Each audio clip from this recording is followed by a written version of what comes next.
अगर जो शिव और पार्वती हैं, हाँ हाँ उनके मिलन से सृष्टि बनी, हाँ जो सावन की शुरुआत होती है वो उनके मिलन से ही तो होती है। हाँ हाँ ठीक है, अब मैंने सृष्टि तो बना दी है, लेकिन इसको चलाऊं कैसे? मेरे पास स्पेस तो आ गया, टाइम तो अब मैनेज करना पड़ेगा ना। तो टाइम मैनेज करने के लिए, क्रिएशन के लिए श्री हरि विष्णु का जन्म हुआ। श्री हरि विष्णु ने जब क्रिएशन को अब मुझे सृष्टि को संभालना है, लेकिन सृष्टि को चलाने के लिए जीव तो चाहिए मुझे। सच है, कुछ तो एम्प्लॉयमेंट होना चाहिए ना, ताकि मैं उसको आगे चलाऊं। क्योंकि अगर मेरे पास कोई मंत्रालय है और वहां पे कोई है ही नहीं, जॉब में आ ही नहीं रहा, तो मैं उस मंत्रालय को चलाऊंगी कैसे? सच है। तो श्री हरि विष्णु ने अपनी नाभि कमल से ब्रह्मा जी को उत्पन्न किया, जिन्होंने क्रिएशन शुरू किया। और क्रिएशन तो ब्रह्मा जी कर रहे हैं, लेकिन चला तो श्री हरि विष्णु रहे हैं। और शिव जी को क्यों डिस्ट्रॉयर कहा गया?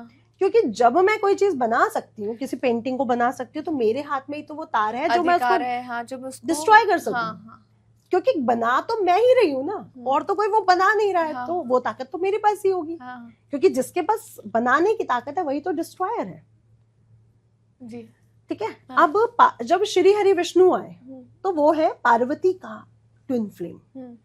जैसे नतशा का एक मेल वर्जन वो है, तो पार्वती और विष्णु के बारे में अगर आप पढ़ोगे, या कृष्ण और काली के बारे में आप पढ़ोगे, या कामाख्या और कृष्ण के बारे में पढ़ोगे आप, तो एक ही है। उनका नेचर एक है, उनके अंदर क्वालिटीज एक हैं। जैसे एग्जाम्पल देती हूँ, कामाख्या आप गए हो तो नीलगिरी पर्वत है, उस पे कामाख्या माता का मंदिर है। तो नीलगिरी पर्वत पर एक राक्षस असुर वहां पे राज करता था। अच्छा। उसको कामाख्या माता पसंद आ गई। उसको उसके पिताजी ने कहा था कि ये तुम्हारी कुल देवी हैं, तुम्हें इनकी जन्म भर पूजा करनी है। लेकिन जब वो बड़ा हुआ, पूजा करता रहा, पर वो बड़ा हुआ, उन्होंने कामाख्या माता को देखा, वो पसंद आ गई। और उन्होंने जाके उसको प्रपोज कर दिया कि कामाख्या माँ, मैं तो आपसे शादी करना चाहता हूँ। अच्छा, माता जी को माता जी अपनी कुल देवी को ही बोला कि मैं शादी करना चाहता हूँ। तो माँ बोली कि ठीक है, ठीक है, करते हैं, लेकिन मेरी एक शर्त है।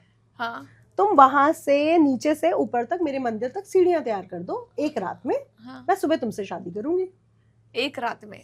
अब वो असुर है, वो ताकतवर है, उसके पास सेना है, वो कुछ भी कर सकता है। तो उसने सीढ़ियां तैयार करनी शुरू करी। अब सुबह होने वाली है, अब 150 सीढ़ी बची है, नीचे से मैं ऊपर तक आ रहा हूँ, बहुत आराम से बन जाएगी ये तो। ठीक है। इतने में माँ ने अपना छलिया रूप दिखाया। अच्छा। क्या किया? मुर्गे को बोला कि बांग दो। मुर्गे ने बांग दी। सूर्य उदय नहीं हुआ था, मुर्गे ने बांग दी। राक्षस को लगा अरे सुबह हो गई, छोड़ो यार, अब तो मुझे वो मिल ही नहीं सकती। छलिया रूप। अब मोहिनी रूप अगर श्री हरि विष्णु को आप देखते हो, वहां पे क्या है? छलिया रूप। कि अगर सभी देवताओं को मुझे अमृत पिलाना है और एक तरफ राक्षस भी बैठ गए हैं, तो मुझे क्या करना? छल दिखाना पड़ेगा, स्मार्टनेस दिखानी पड़ेगी, नॉट फ्रॉड, एक स्मार्टनेस। तो वो श्री हरि विष्णु में है। जो पार्वती में जो स्मार्टनेस है वो श्री हरि विष्णु में है। अगर आप शिव की बात करते हैं तो शिव जी में स्मार्टनेस नहीं है, वो भोले भंडारी है। अच्छा। आया गुस्सा तो ये लो, और प्यार आया तो ये लो।